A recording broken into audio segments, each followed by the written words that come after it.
ফুলকপি roast ready হয়ে গেছে সকাল সকাল। আর আজকে আমার রয়েছে 66 জনের একটা অর্ডার, 40 জন আর তোমার 26 জন, এরকম ভাবে ভাগ করে। আর এখানে রেডি হয়েছে বাটার পনিরের একটা প্রিপারেশন। আর কি কি হয়েছে চলো দেখাই।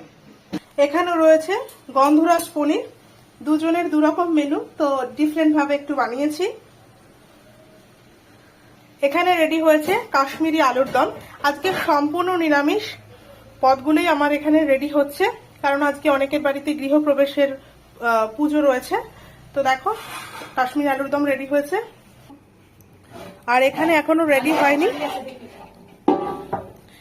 একটুখানি স্ট্যান্ডিং টাইমে রেখেছি। এখানে রেডি হবে পিস পোলাও, এটাকে ফ্রাই করা হবে আর কিছুটা দিয়ে ফ্রাইড রাইস হবে। 90888893 নাম্বারটা হোয়াটসঅ্যাপ বা কল করতে পারো তোমাদের যে কোনো অকেশনের জন্য। নিরামিষ নানান রকম পদ